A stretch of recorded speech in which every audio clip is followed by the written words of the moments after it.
여호와께서 내 고통을 들으셨음이니라. 여호와께서 내 고통을 들으셨음이니라 제목으로 말씀 전하겠습니다. 마커스 워십을 지도하고 있는 김남국 목사님이라는 분이 계세요. 목사님은 고등학교 2학년 때 예수님을 영접했어요. 불교 집안에서 있다가 예수님을 영접하게 됐습니다.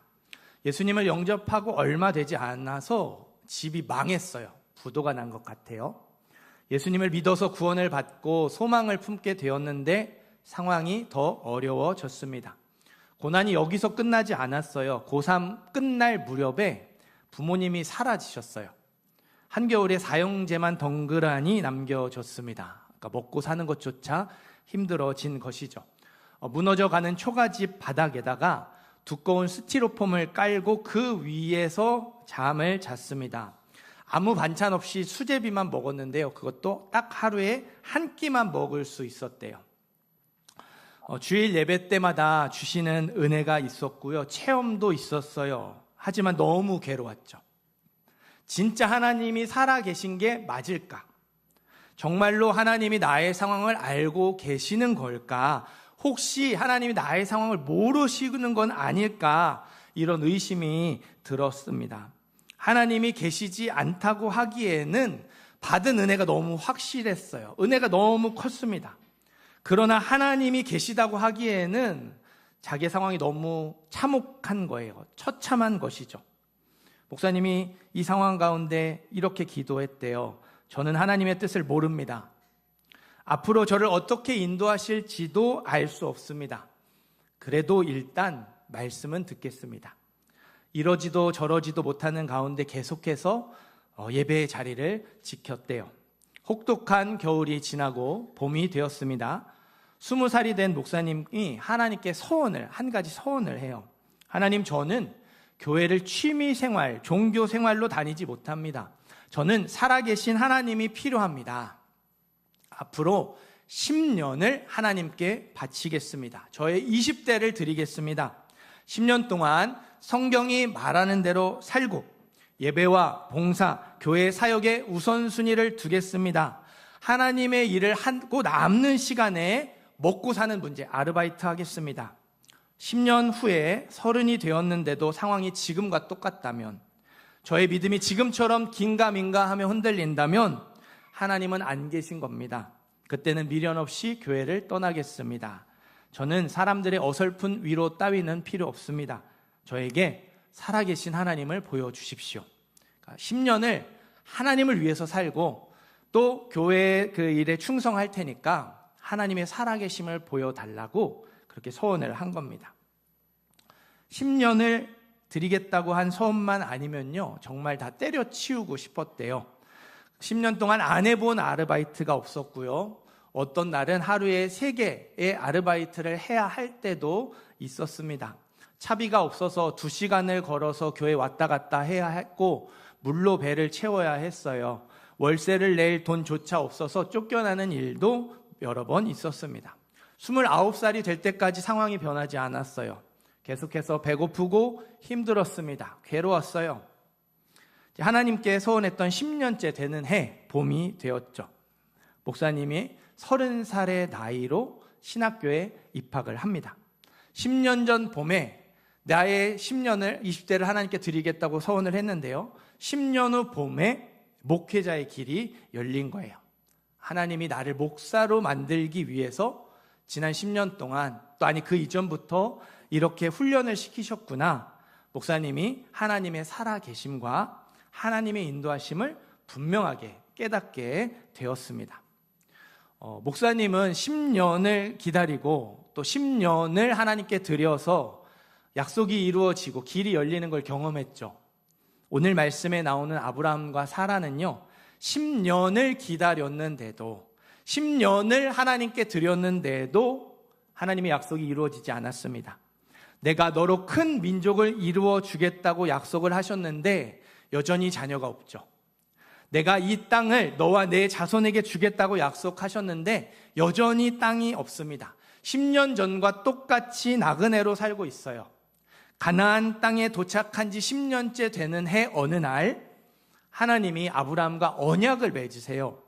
내가 10년 전에 한 약속, 아니 그 전부터 했던 그 약속 이루어 줄 거야. 반드시 이루어질 거야. 그러니까 너는 약속이 이루어질 때까지 나와 동행하자. 나와 함께 하루하루를 믿음으로 살아가자. 언약을 맺으세요. 지난 10년 동안 자녀를 낳지 못했어요. 땅도 얻지 못했어요. 그래도 계속해서 하나님을 신뢰하라고 말씀하셨습니다. 약속이 이루어질 때까지 하루하루 하나님이 주신 힘으로 살아가라고 말씀을 하셨어요. 정말 안타깝게도 하나님의 언약이요 아브라함과 사라에게 힘이 되지 못했어요. 오히려 그동안 꾹꾹 눌러왔던 것들이 터져나오는 폭발하는 계기가 되고 말았습니다. 우리 2절 말씀을 같이 읽어보겠습니다. 2절 말씀 읽습니다. 사레가 아브라함에게 이르되 여호와께서 내 출산을 허락하지 아니하셨으니 원하건대 내 여종에게 들어가라. 아브라함이 사라의 말을 들으니라. 아멘. 자녀를 낳지 못해서 받는 스트레스는요, 예나 지금이나 남편보다 아내가 더 큰 것 같아요. 남들은 20대, 늦어도 30대부터 자녀를 잘 낳는데 사라는 60대를 넘어서 70대가 되어도 자녀를 낳지 못했습니다. 하나님의 약속을 붙들고 10년을 기다렸잖아요. 그 이전부터 이 약속을 붙들고 기다렸잖아요. 여전히 자녀를 낳지 못하고 있어요. 그런데 하나님이 반드시 자녀를 주겠다고 하셨어요. 근데 그 단서가 있어요. 아브라함의 몸에서 날 자가 상속자가 된다고 하셨어요. 아브라함과 사라를 통해서 자녀를 낳는다고 하는 게 아니라 아브라함의 몸을 통해서 상속자가 된다고 하셨어요. 사라의 입장에서는 하나님의 언약이 이렇게 들렸어요. 뭐야? 나는 여태껏 아이 한 명도 낳지 못했는데 아브라함의 몸에서 상속자가 난다고 하시니 그럼 내가 아니어도 괜찮다는 건가? 내가 아니어도 상관이 없다는 건가? 하나님의 언약을 곱씹어 보면 볼수록 혹시 내가 아닐 수도 있겠다는 마음이 점점 커지기 시작했습니다. 당시에는 자녀를 낳지 못하는 아내가 남편에게 첩을 주는 게 풍습이었어요. 자녀를 여럿 낳았는데도 더 많은 자녀를 낳기 위해서 남편에게 첩을 주는 아내도 있었습니다. 그러니까 아내가 자기의 여종을 첩으로 주는 일이 빈번하게 일어났다는 말이에요. 자녀를 낳아서 대를 이어가는 게 중요했고요. 자녀가 많을수록 가정의 경제력이 커졌습니다. 자녀가 많을수록 가정의 힘이 세졌어요. 그러니 어떻게든 자녀를 많이 낳으려고 했던 거예요. 결국 사라가 폭발하고 말았습니다. 여호와께서 나의 출산을 허락하지 아니하셨으니, 하나님이 나의 출산을 허락하지 않으셨다고, 하나님이 나를 자녀를 낳지 못하도록 막으셨다고 했어요. 저처럼 이렇게 그냥 이렇게 편안하게 아무 감정 없이 말하지 않았을 거예요. 막 울먹이면서 말을 했든지, 화가 이렇게 머리끝까지 나서 소리를 지르면서 말을 했든지 그랬을 거예요. 하나님 때문에 내가 아이를 낳지 못했다는 거죠. 사라는 하나님을 원망했습니다. 그러면서 여종 하갈을 남편 아브라함에게 첩으로 줍니다. 사라는 지난 10년 동안, 아니 그 전부터 첩을 주지 않고 기다렸어요.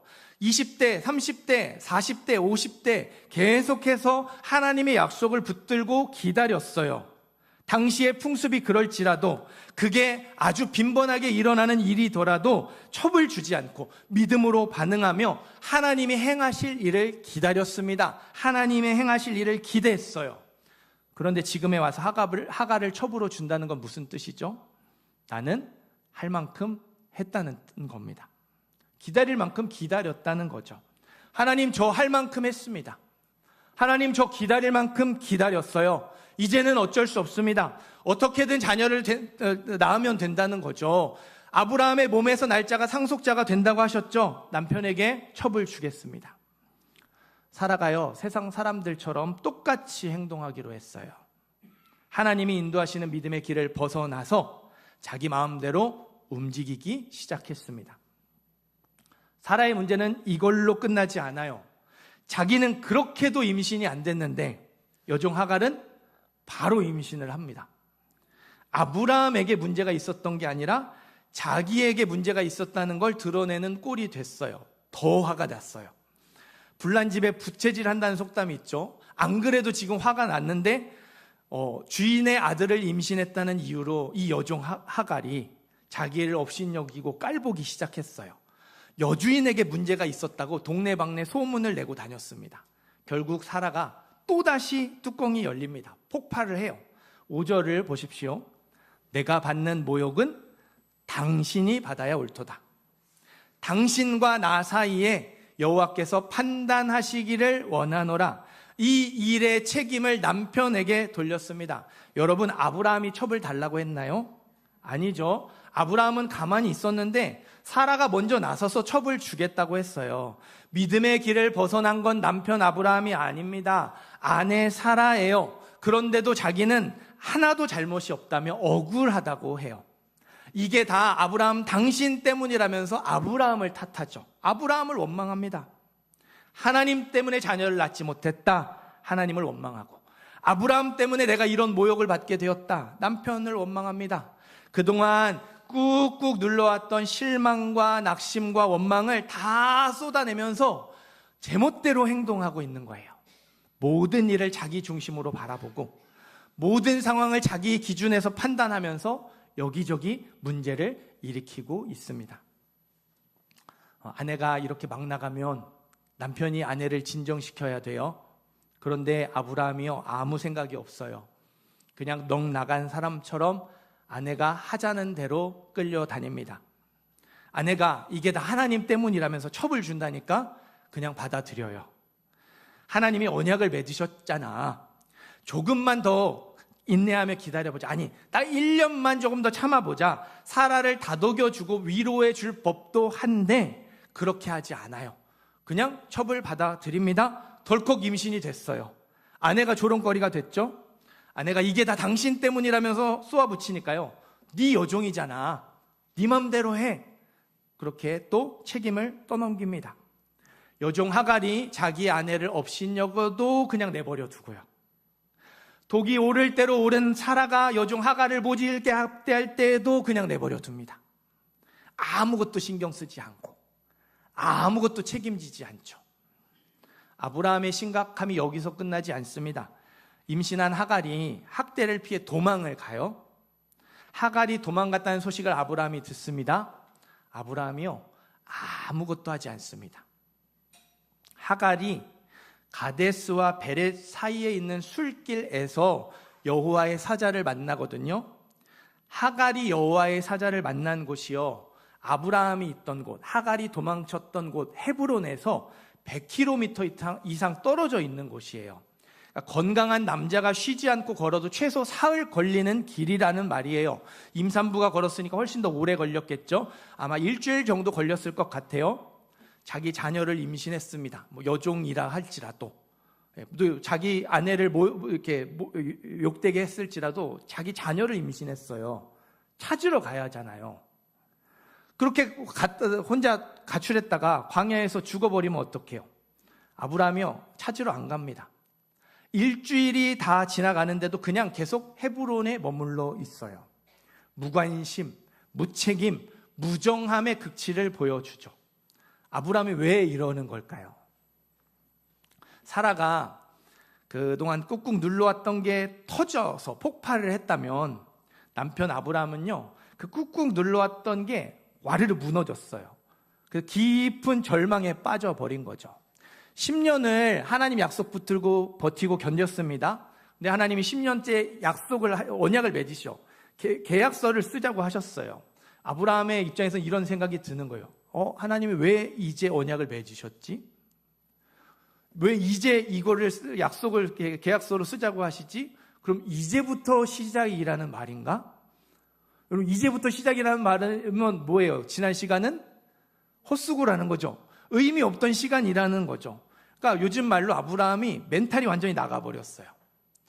지난 10년이 아무것도 아닌 거라는 생각에 멘탈이 나가버려서 아무렇게나 되는 대로 하루하루 살아가는 것이죠. 이리저리 흘러가는 대로 삶을 방치하는 거예요. 아무것도 신경 쓰지 않고 아무것도 책임지지 않고 아무것도 관심 갖지 않고 그냥 막 살고 있는 것이죠. 아브라함과 사라 둘 다 제정신이 아니었어요. 도망간 하갈에게요, 여호와의 사자가 나타납니다. 아브라함이 하갈을 찾아가지 않으니까 하나님이 하갈을 찾아가세요. 사라의 여종 하갈아 부르시면서 너의 여주인에게 돌아가라. 너의 여주인에게 복종하며 살아가라 말씀을 하세요. 주인의 자녀를 임신했더라도 여주인의 자리를 넘보는 건 잘못이라고, 욕심 부리지 말고 여주인의 권위에, 사라의 권위에 순종하라고 말씀을 하셨어요. 아브라함이 방치하고 있던 가정의 질서를요, 하나님이 바로잡아 주십니다. 아브라함이 해야 할 일을 하나님이 대신하고 계세요. 아브라함이 멘탈이 나가서 다 내려놓고 그냥 막 살고 있으니까, 그리고 사라가 막 여기저기 막 다 그냥 문제를 일으키고 있으니까 하나님이 그걸 하나하나 바로 잡으시며 수습을 하고 계신 것이죠. 11절 말씀을 같이 읽어보겠습니다. 11절 말씀 읽습니다. 여호와의 사자가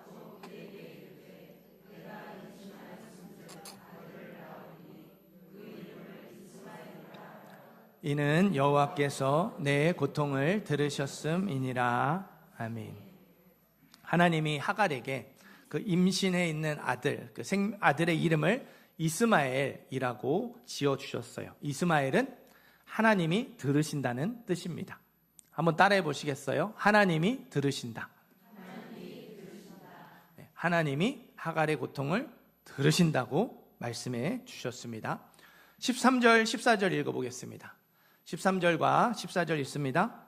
하갈이 자기에게 이르신 여호와의 이름을 나를 살피시는 하나님이라 하였으니 이는 내가 어떻게 여기서 나를 살피시는 하나님을 배웠는고 함이라.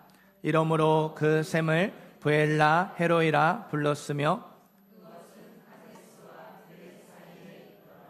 아멘. 하나님이 나의 고통을 들으신 그 자리, 그래서 이스마엘이란 이름을 지어주신 그 자리, 거기를 나를 살피시는 하나님, 브엘라 헤로이라는 이름을 붙였어요. 한번 따라해 보시겠어요? 하나님이 살피신다. 나의 형편을 살피시고 나의 마음을 헤아려주시는 하나님을 만났노라고, 그렇게 하나님의 은혜에 감사하며 하나님을 찬양했습니다. 그리고 집으로 돌아왔어요. 아들을 낳았습니다. 아브라함이 86세 이스마엘을 낳는 것으로 창세기 16장의 이야기가 끝이 나죠. 창세기 16장에요, 아브라함과 사라가 정신을 차렸다는 이야기가 나오지 않아요? 창세기 16장에 아브라함과 사라가 다시 믿음의 길로 돌아왔다는 이야기도 나오지 않습니다. 그냥 86세에 멘탈이 나가버린 그 상태로, 뚜껑이 열린 그 상태로 그냥 끝나요. 그리고 13년의 시간을 훌쩍 뛰어넘어서 99세가 된 아브라함에게 17장 1절, 나는 전능한 하나님이라. 너는 내 앞에 행하여 완전하라. 하나님이 갑자기 나타나셔서, 13년 만에 갑자기 나타나셔서 아브라함에게 완전한 순종을 요구하십니다. 아브라함이 하나님의 요구에 완전한 순종으로 반응합니다. 집안의 모든 남자에게 할 일을 행해요. 정신 못 차리고 있다가 13년 만에 하나님이 나타나셨는데 아브라함이 믿음으로 반응합니다. 도대체 성경에 기록되지 않은 13년 동안 어떤 일이 일어났던 걸까요? 86세 아브라함은 멘탈이 나가서 깊은 절망에 빠졌어요. 그런데 99세 아브라함은요, 흔들리지 않는 굳건한 믿음을 가지고 있습니다. 정신 못 차리고 있다가 방황하다가 갑자기 나타나신 하나님께 믿음으로 반응한다. 어느 날 갑자기 흔들리지 않는 믿음이 생겨서 하나님의 요구에 온전하게 순종한다. 말도 안 되는 거예요. 엄청난 비약이 있어요. 어떠한 계기가 없이는 이런 변화가 일어날 수 없습니다. 성경에 기록되지 않은 13년 동안 아브라함과 사라의 내면에서 무언가 큰 변화가 일어났다는 말이에요. 여러분, 성경에 기록되지 않은 13년, 아브라함의 86세, 그리고 아브라함의 99세, 이 13년은요, 이스마엘의 이름을 가장 많이 불렀던 시간입니다. 이스마엘이 태어나서 이스마엘을 키워야 되잖아요. 이스마엘아, 아빠 해봐. 엄마 해봐. 이스마엘아, 사랑해. 이스마엘아, 밥 먹자. 이스마엘아, 씻어야지. 이스마엘아, 자자. 이스마엘아, 잘했어. 이스마엘, 안 돼. 이스마엘 하지 말라고 했지. 야, 이스마엘. 저와 여러분이 그 어린 자녀들의 이름을 수도 없이 불렀던 것처럼요, 아브라함과 사라도 이스마엘의 이름을 수도 없이 불렀을 거예요. 매일매일 수십 번, 수백 번 이스마엘의 이름을 불렀겠죠. 이스마엘의 이름 뜻이 뭐라고 말씀드렸어요? 하나님이 들으신다. 하나님이 들으신다. 아빠 해봐. 엄마 해봐. 하나님이 들으신다. 사랑해. 하나님이 들으신다. 밥 먹자. 하나님이 들으신다. 씻어야지.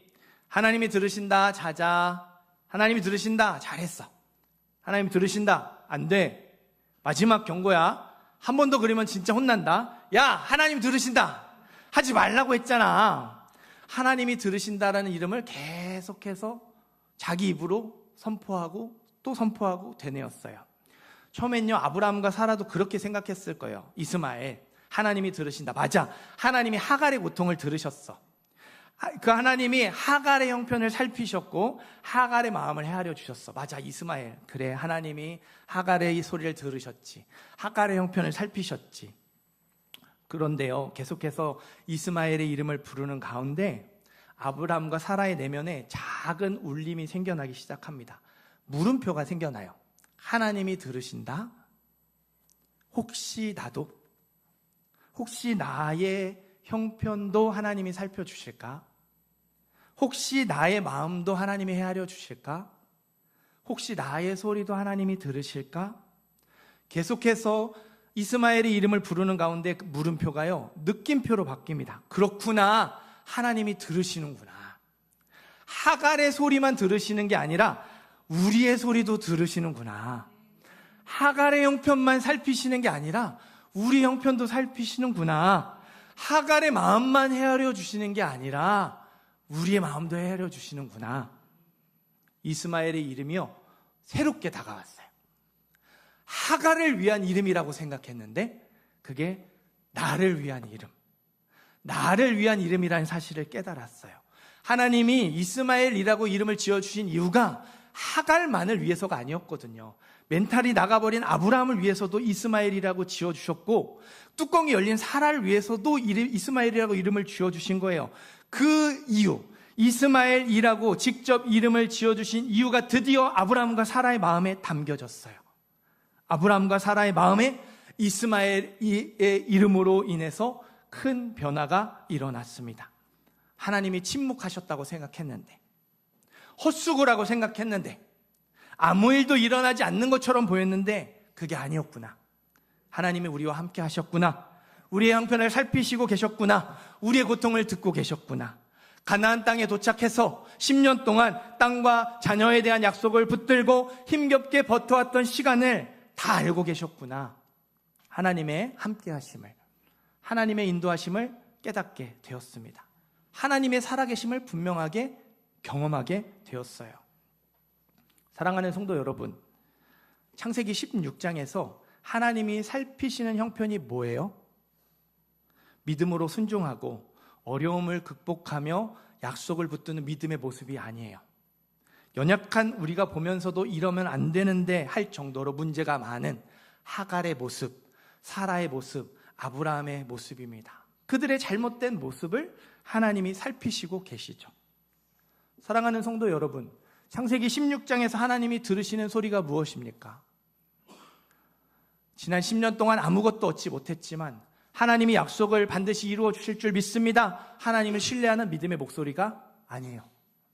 누군가를 원망하며 탓하고 깎아내리는 목소리고, 절망과 체념의 목소리고, 하나님의 약속을 믿지 못하는 불신앙의 목소리입니다. 문제가 많은 목소리를 하나님이 듣고 계시죠. 서경욱 작가의 그림 묵상집 마음 드림에 있는 내용입니다. 이제 이 작가분의 이제 지인분 중에 목회를 하는 친한 동생이 있대요. 그래서 그 목회를 하는 친한 동생이 막 돌 지난 이야기를 이제 그림과 함께 글로 이렇게 이제 적어 놓은 거예요. 어느 날 아이를 분유를 주려고 타고 있는데, 분유 타면 이렇게 흔들어야 되잖아요. 섞어서 줘야 되니까. 근데 그 섞는 시간을 못 기다리고 이제 애가 이게 자지러진 거예요. 빨리 이렇게 분유 달라고 울고불고 난리를 치는 겁니다. 그 잠깐을 못 참아가지고 그래서 젖병을 물렸어요. 그랬더니 언제 그랬냐는 듯이 방긋 웃으면서 행복해하는 그 모습을 이렇게 보는데, 거기에서 그 아이의 모습에서 자기의 모습을 보게 됐다고.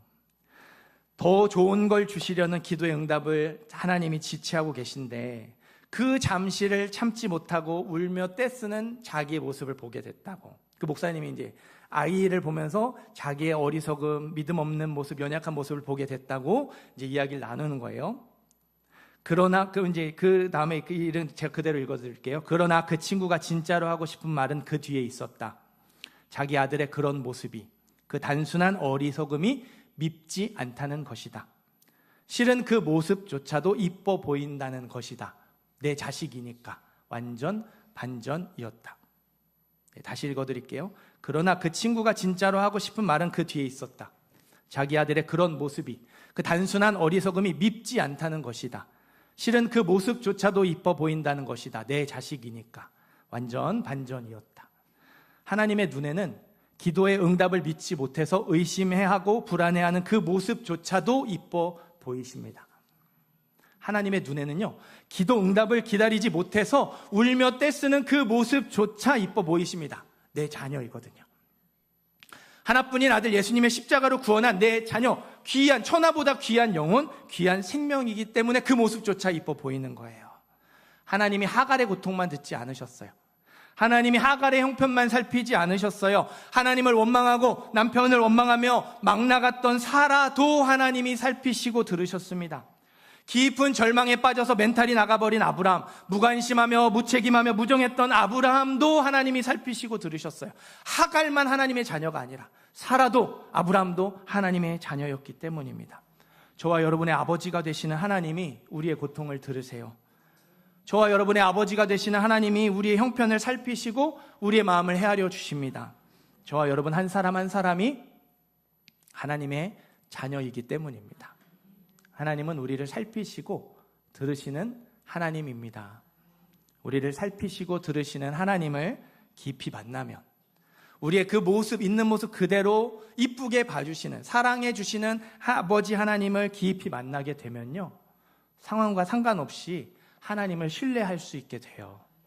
변하지 않는 상황 속에서도 약속이 이루어질 때까지 하나님 주신 힘으로 살아갈 수 있습니다.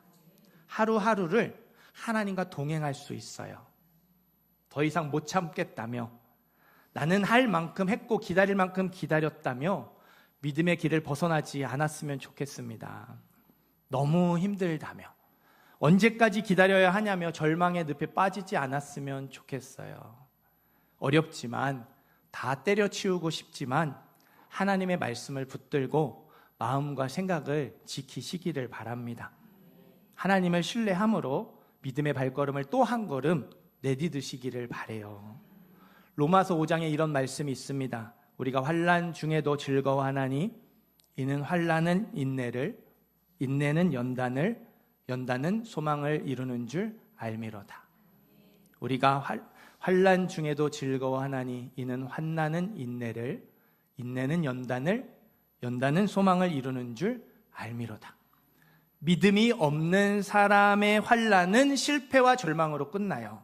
고생스럽고 힘들었던 시간, 다시는 기억하고 싶지 않은 시간으로 끝납니다. 하나님이 없다고 믿으니까, 하나님의 자녀가 아니니까 하나님을 찾지 않아요. 그래서 그냥 고생하는 걸로, 괴로운 걸로 끝나죠. 그러나 믿음이 있는 사람, 하나님이 자녀인 우리의 환난은 다릅니다. 실패와 절망으로 끝나지 않아요. 처음엔 우리도 믿음 없는 사람과 똑같이 반응하죠. 힘들어해요. 괴로워합니다. 이 방법 저 방법을 찾아보죠. 이렇게 해도 안 되고 저렇게 해도 안 되면 마지막으로 어떻게 합니까?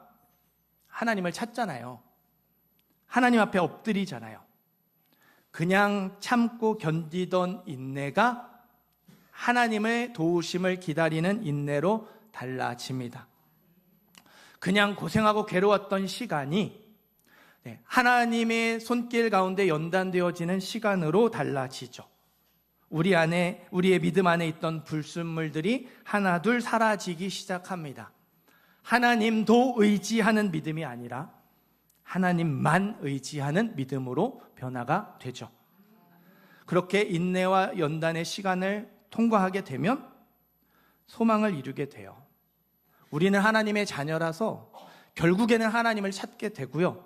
그러면 우리의 환난은 인내와 연단의 과정을 통과해서 소망을 이루게 됩니다. 하나님이 우리의 형편을 살피시고 우리의 소리를 들으세요. 변하지 않는 상황 속에서도 우리가 하나님을 신뢰할 수 있도록 우리를 만지시고 빚어가십니다. 우리를 붙들고 선한 길로, 의의 길로 인도하고 계세요. 아브라함과 사라에게 있었던 놀라운 변화가 저와 여러분 가운데에도 나타나게 되기를 간절히 소망합니다. 저와 여러분의 환난이 인내와 연단의 과정을 거쳐서 소망을 이루게 되기를 간절히 소망합니다. 하나님은 우리의 아버지이시고요. 우리는 하나님의 자녀입니다. 하나님이 우리와 함께 하세요. 하나님이 우리를 살피시고 들으십니다. 하나님의 인도하심 따라 하나님의 자녀로 살아가는 모든 성도님들 되시기를 주님의 이름으로 축원합니다. 우리